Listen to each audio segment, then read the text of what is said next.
mi mamunyina jo ama makwaba ediba XTV eso abo nonsia emroso se nonsia bremu kasia yewo edema no yede bro e bebi biara wo na kasie boy efrin camponi mantemu dia poko asi festus adun plaza building mo ene yehye sanso bebi owo bia se wokopie mu o abefo tintan kase no so dia Facebook eye XTV GH YouTube eye XTV Ghana TikTok eye XTV 391 in some hodo amede bro enanwumre edosu yankasa edimokotin bia wo bete ene se osofo a wono ene hwe enyinama hode ho nsem so e dia ba betu dwa se wona wo mo wiawia enyinama hode no anampo se illegal connection no etimi abo man ni ka $400 million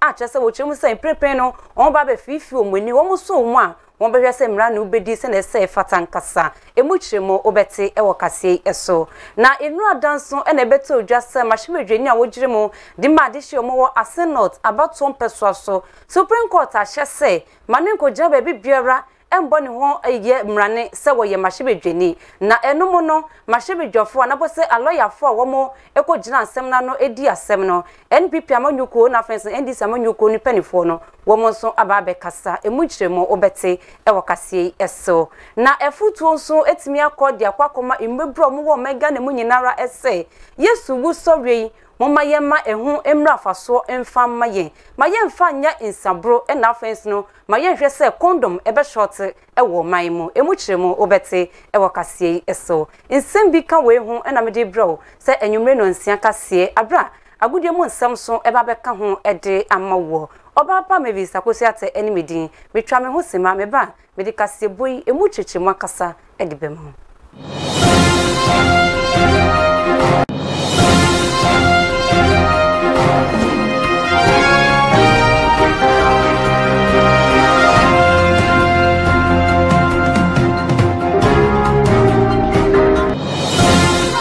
ena asoye no ena hwe enyinama hode ho nsam so wo mo friends ntwerefo nhyiemu a womude nsembi etime edituja na enomo opani a osoafo a wono ena eda asoye na no ayonnyam ne Dr. Matthew Opoku Prempe wode nsembi atuja se eyare hosem womukontebuo ababeda ne di ese wonna womufa koti kwan so edinya enyinam kane e wo mu fiefie ni wo mu nnwumemo ena fence no womu a womu ewia na nkasa no etime abo man ni ka $400 million a eno enika etime abo oman no wo chiremu se wei akwakoye arehosem papa no wose imprepre no enyinam hodin asoye no womo ada omo ho so papa wo mani abrese krondoma womo ehwe se wonu a womo ntuatua ka eye ankrakra nwumakuo na afenso no abanyumaku a womo pese womo dika wo betua no afi de womo tie si womo so a ende se yeba na wo dika na wontua ya na yetimi atwitwa wenyina mahode no emmo na wo chiremu se eye asoye no na ehwe nkita hodie ho semso eye Ministry of Communication womo so edikebi sanso na Kofi Annan Peacekeeping Center eno so edikebi United Nations Development Program womo so edikebi Economic and Organized Crime Office eye Irokofo womo so edikebi National Information Technology Agency womo so edikebi na de twatwo bi ene University of Professional Studies eno ewo nkramponi mante womo ene sankrofo ya womo edeka na ochiremu se sa eka womo edidi se womo soso ni nyina no a etimi akwa akodru eye 9,824,642.89 Ghana cedis achese eye sika kasie pa enya sika kitwa na wochiremu se womo ba behwe se sankrofo yi womo nu wombe yam efi ankasa chese omaimo etrampo ebeye omudi yankone kohwe Dr. Opoku Prempe ni sema wodi etuja. I keep showing this slide to everybody. The amount of money ECG doesn't collect from figures within ECG, their commercial losses and their collection losses. I mean, theft, those who are stealing, and the meters, those who are bypassing their meters, those whose meters are not working, and those who don't even have meters but also have electricity. It's costing ECG nearly 3.2 billion Ghana cedis. 3.2 billion Ghana. Even in current exchange terms, over 700 million or $400 million. So if ECG loses $400 million averagely, and that is even more when you look at the 2021 table. It's even more than that. If it loses that amount of money, which other company can be viable if you continue to lose the amount of money that the ECG loses? And that ECG loss is our inability to pay, or willingness to pay, or power theft. So the National Revenue Protection Task Force would not visit the Ministry of Information very soon, but will definitely visit the Ministry of Information. They have visited my ministry, Ministry of Energy. Every Ghanaian must be responsible and pay for the energy he or she consumes, or else you'll be visited by the Revenue Protection Task Force. I keep showing this slide to everybody. The amount of money ECG doesn't collect. She was so edited just as sound crop or more did the canny one now. My margin set and you know, my didn't rean won't be reano. A judicial system no. One more was special courts be at the mass sound crop for in a sound menu dry, yet one more ever honum, young Cochet. The loss is what we use to prosecute. And I ask myself, what is ECG interested in? ECG is interested in this money. So if they come and cut you and you come and make an arrangement and they receive their money or they're going to receive their money, what is the point of going to court? Court is the last resort. Courts are the last resort. But I can assure you the judiciary system has already put in place special courts for electricity offenders, where judges have been appointed, where when you go, some of these recalcitrant institutions will find out that the power will be given to ECG to garnish your account. So you can say you won't pay, but when they take the money directly, I'm not sure you can say you won't pay. ECG itself, when it fails to pay another government institution called GRA of the necessary pensions, whatever, taxes, GRA takes the position of going to garnish ECG account. Because the GRA cannot go and do so in ECG, or cannot go and pull the meter. So they have taken the position that every week, if you don't pay me a certain amount of money out of your debt that you owe me as GRA, they are all guided institutions. That's why I'm using that example, so that nobody says I picked on somebody. They garnish ECG accounts. And as a minister, I support the garnish. So I've asked ECG, for those who are saying, won't pay, you go to court, you get the power to garnish, and you send the garnish. When I was the Minister of Education, somebody sent garnish from WA to come and take 10 million from Ghana Education Service for land that was bought in the 50s. It's an easier way. So we are going to employ everything available. But my first option is not court. My first option is not prosecution. My first option is to deny you the service of electricity so that you come and sit down and arrange payment. ECG is not saying that pay 100% today. Be responsible that you don't continue to accumulate. So the first thing is that you have to demonstrate to them that from now going, I'll pay on time. For the debt, I can pay this amount now. And for the rest, please spread it out for me. We have to be responsible Ghanaians. That is all it's to say. The law. Dr. Matthew Opoku Prempre, one and your swap for one, and I share in your Mahodi Hon Samso Energy Minister, a woman Ganemo, and what is Sansimina, what day at Suja. In not die a shop for Nina Ebekaya de Betoja, the Supreme Court, etimi atna as some so a day, a ma, a year as a note, Mashibe Jenny, James, Jechi Quesin, sir, in prepare dear, Manuko Jabbe Biara. Embon hosta for hine so e mashibe dweni mane ko mashibe dwefie enkodi dwume biara mane gina mashibe dwafo na mu enkokodi dwume biara e wo ba biara esan se de omu de ohyepa enetimi ede ato ne so na ene de ikra babeto ya pono so echire mu se atemboi etimi eba ye no ne hu behia se amanyoko mienu NDC amanyoko na fence no NPP amanyoko no wo mo edi wo madwenkyere ede fasa atemboi hu no wo mo ede ebeba na baba ma wono enejire mudima ende samanyoko no wode ne nsam etimi editu dwa sanso en attorney general Godfred Odami Yeboa wono nso edi ne nsam edi etudwa X news etuakase so edi amon kita wonsabu sumi e wa fimpinu ene adunu ba komu na Cape Coast High Court no ebu ase emrahye a wogina ma won mo wo Asen North James Jechekweisen aba wato no so no enya de se be ye adwuma isane se ebra okofa forms a wo yes wo kwa kogina ma wato no so aba no sa bre no wo ye Canada ni ne free bra Cape Coast High Court ebu asa asem no enya de se na mrahye bedwani no ede ye adwuma ne senti opepombo some e wa fimpinu ene edunu mienu mu no Michael Ankoma nimfa ya wo ye obi a wote Asen North empesua no so ho no sign the asem ekodan Supreme Court ne se wonhwe na atemu a Cape Coast High Court no ebu aye no enya adwuma. I don't think that it matters whether he was here or not. Let me say that the Supreme Court has given its ruling, but we vehemently disagree with their position. I think that it is a sad day for all of us, that if what it means is that Asen North is also not going to have representation in Parliament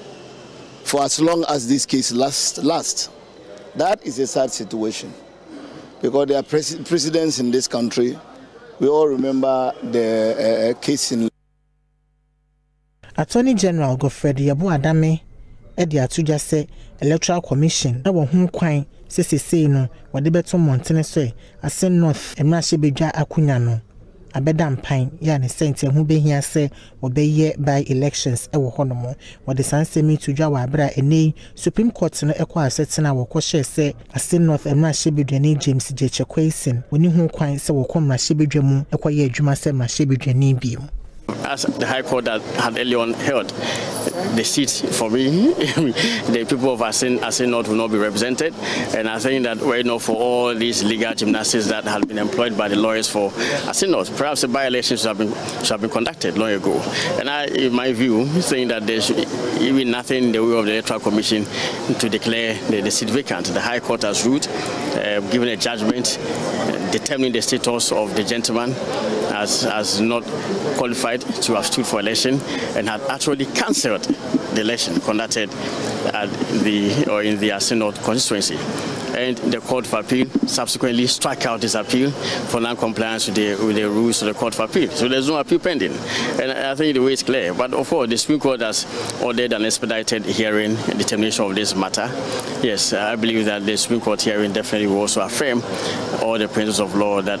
I have indicated had early on been established by the courts of government. Kita wonsabu sumi ewa fimpinu ene edunu ba kumu. Sino inrada de course ewa Supreme Court nechi no ene yebo ho foni fefefe etimi ede amawo no ye to ansam no so de inrada ende okopiemu ewa social media Facebook titiri no jese mfoni bi ene na mabefo tintankese ne so a enya asem kuma ne nyina ene se Lebanese bia yehu no se wo kura dade ende no wodi dade timi de twi form chirara je se wo hwehwura eye ganani eye dwedini bi se untimi nka won untimi unnimi won na wo ye hwan wo ya betwitwa wuti de fri so ache se ensama na wo keka na eni enyan papa nam so ma nipa etimi ekọ honum ko bodom pimpa wo honum a na che se enya asem kuma ne nyina ene se ye chirema Lebanese yi oboni humodi ekọ parki ni ka ewo papa na wo no woton na ade no ni store enim ena weja ka no di ato obe no hwere bebre enti oba ne no bisa ne se oh ade na wa park wo ka ade si mi store enim na me so me buy se mba be didwa me ba beton ade ma mba se mba be hwe cars ana bo se mba be hwe nipa na makọ na se wo yesa mede obi be de no wo se me wo hanom etimi aba beto ade ede amame asem wo ya yasi dwedini ekaye ankoye kra amfa ma Lebanese ma ne boni humodi ekọ ni kemu ko yi da desikan no de tri form se chirara no chesa wo hwehwra no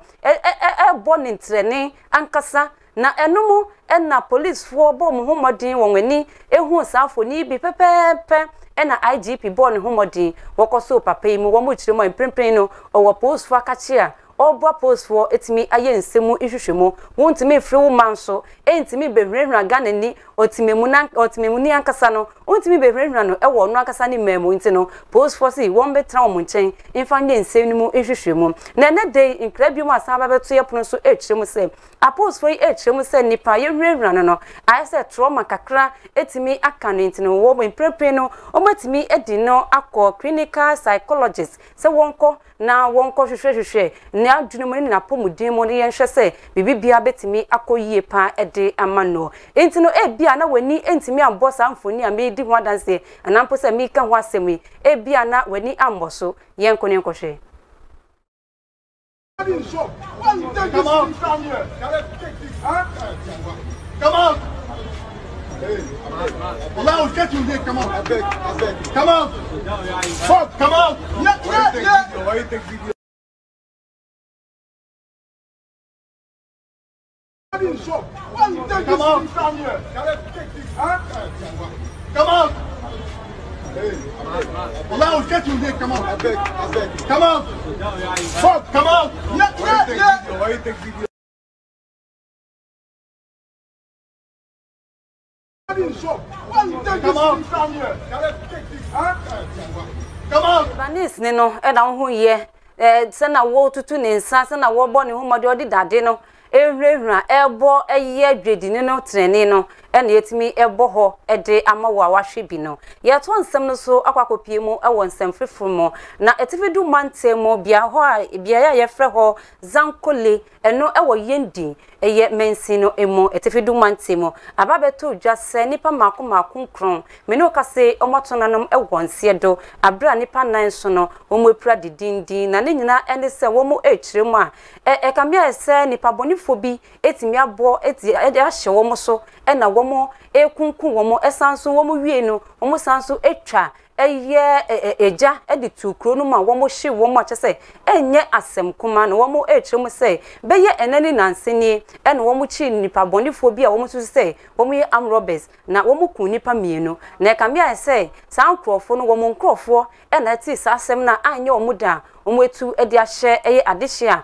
omo ewo zankole honuma omo etimi akokum ebi nipa mako kron ye ku omo e na afense no nipa nan omo epra didi no omo wie nso no wo mu fie nso omo sanso epaija e de tu fie no mu akyese enye asem kuma wono omo wo kro no ma wo mu ni etuemu bi no wo mu ni nsentwefo e kasae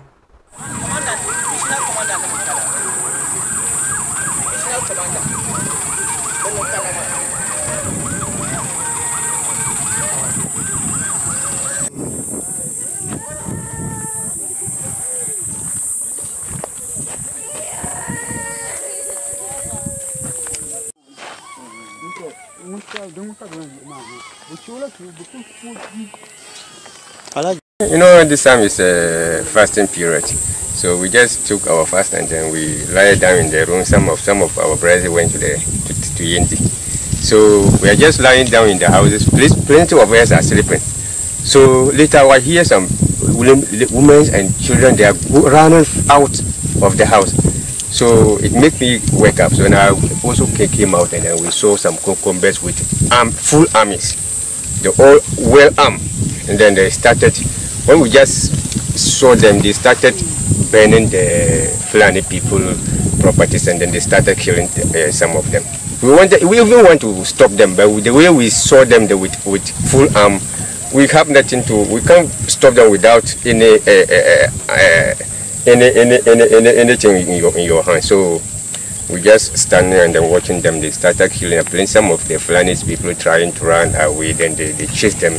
they killed all of them, and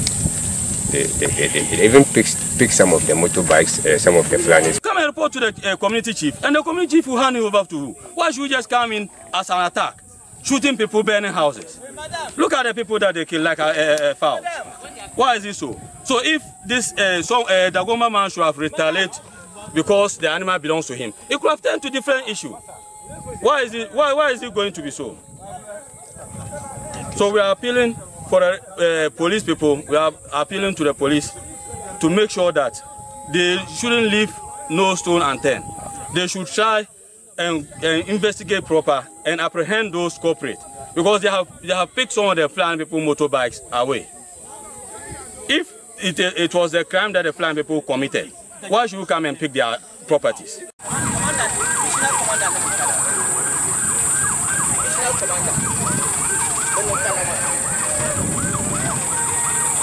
XTV, yanyumre no nsia kase ena wani guso a wo hwe emraso se ye bekọ ye akọhwe de ye koso e wagudie mu nsem eso ye ba ye betu akase no so ade ama menu abema Michael Ofori Atta Muat wa ye krado papa ye basese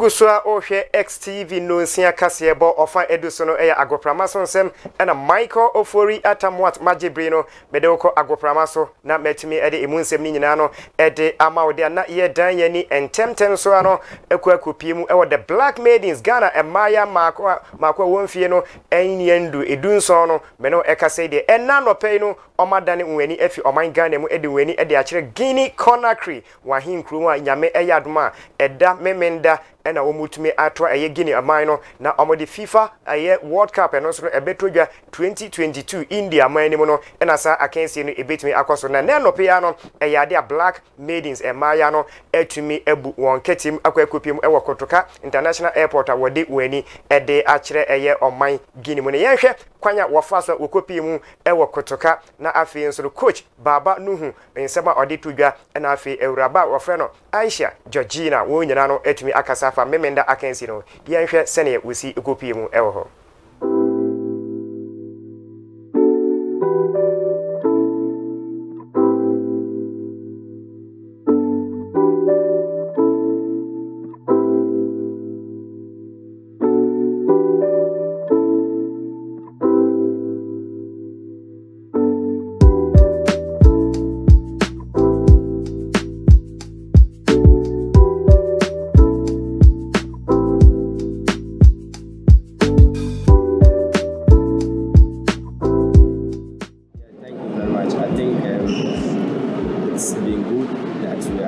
Since the Senegal match, we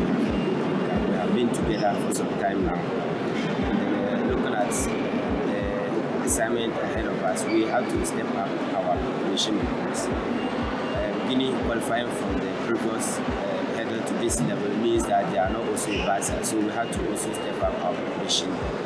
for this assignment. And I'm just hoping that we go and have a very good day, and I think that the girls can do very well because we have done a lot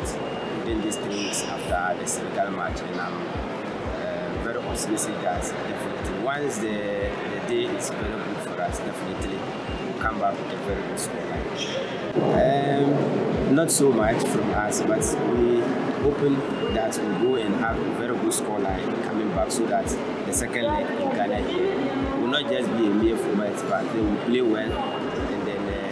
have a very good scoreline to proceed to the next step. Thank you very much once again. We are here at all the team. Everybody is fine. Everybody is fit. We ready to play. We expect nothing else. Because Guinea is not also a bad side. Because they won their match, their win match, that was 7-3. So we are going there to play hard.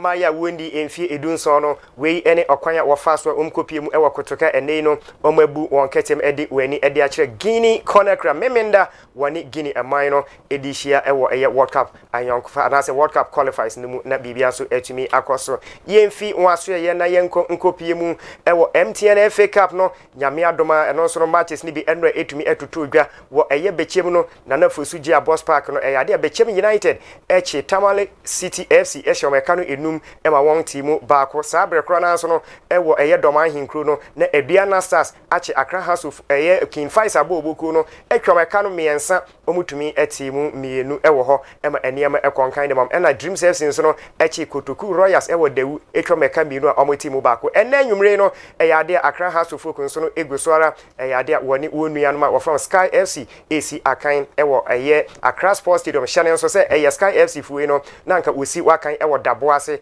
nanso eniamo ho a wokoye ya Araban no no eno na ma wo ba BP ma ne wo mo bo won home no e wo ye Accra Sports Stadium against Hasso Football Bukona yeda so ejina FA no aso ye FA Cup na meka ho asemi no empanimfo wo Ghana Football Association empanimfo no e de aba betu edwase nyame eya adoma final match no ebetumi atodwa e wo Kumase Baban Yara Agoprama so e wo afiwe mu 2022 enu nti hye so se finals no nyame eya adoma Kumase Baban Yara Sports Stadium e na ebetumi akwape todwa e wo hwe no so no menu e kase no Ghana Football Association empanimfo etumi e de aba betudwa wo wie ye na no anso ho a oma hyehye program sonko esanse national teams ahodo nyina no ene eye event e wo ho no we ene calendar empanimfo e de abetudwa apart from Baban Yara no yenhwe the various centers across the country and also no ebetumi e host to some of the competitions a FA no etumi ahyehye.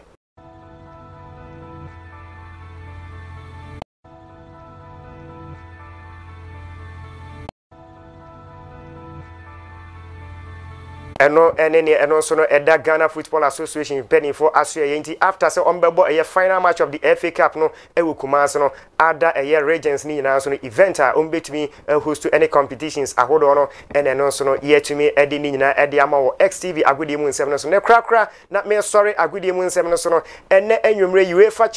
Champions League no etumi akona wiye na emom no ubepiem waso ye de a eyade a Europa Cup no quarter final second league no etudwa FC Barcelona etnefie ewo eye camp no watonsa e de afre eye bobuko from Frankfurt a wonso no ofi eye Germany Atlanta etna Italy atonsa e de afre RB Leipzig na omode aweda so Olympic Lyon etna France memu na watonsa e de afre West Ham United a yesomrane ese the Hammers and afi Rangers etna po yes omanya ye friend Scotland mu na watonsa e de afre Portuguese side Braga na omode aweda so eno nachiri no eyade a Europa Conference League no so ena weni egusu a wo hwe no ye gina eye Europa no so na yetumi enti we eye nema eno so no ebetumi akoso ewo UEFA fo no aso eye wo bra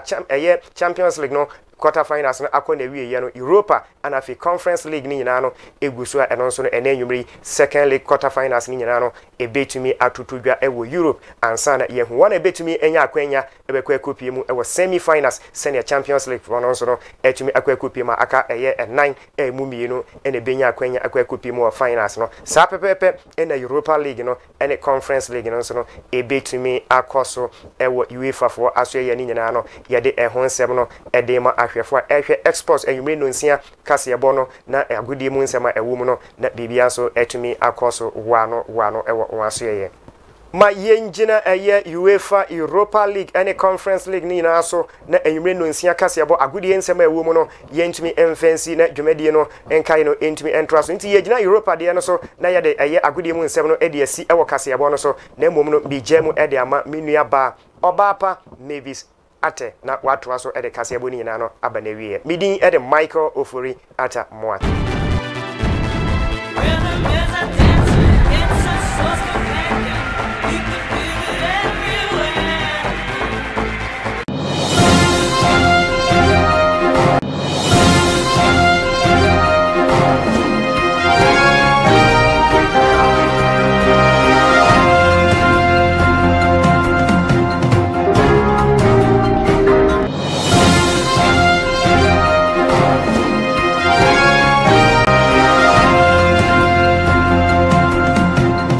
Agudie mrantie no so mo de ekoso agudie mo nsem eteme ede bre ye to nsem no so akwakopie mu ewo nsem fufuru mo na ye nyina ye nem safiti echiram kwan na chese Easter no ya hyasia enesa Yesu ni wo ne nsoriye no ye hyemo fa ankasa ewo wiase nyinawra ne senti no evangelist eye Florence Ayamba wo de futo kakra ede ama mebru no titiro yenkoshe ya kase Easter ye nim se Easter de ejina ho ma se ya jinkwa no eba wiase me yebo na senua the crucifixion and the death of Christ. Ya kase crucifixion is the act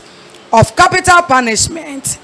in which the victim is tied or nailed on a large wooden beam and left to hang until the eventual death. Kasa bebrebe nyina kire se kasa crucifixion ya ya senuani so wo tete ho no na pato obi ye kromfo obi ya robber obi ye de ensem fata kwan we so ne ye che na sudi a ye de man ne se ye chechire ne bodua ho ne ye gya na ama na gu ahome akosi so obewu anase ye de dadoa bebo ne nsa ne ne nan mu kosi so obewu sa eye asotwe we na Kristo so ba he ebe famu eye ehum da ye frɛ no Easter enti enya ka se Easter pe as ade esese ba wadwumu ye Yesu asenua eni ne wuo ni ne sɔre so afutu sema me de be ma youth of today eni ye youth omo oman mu ne se omo mo bra yie eye Easter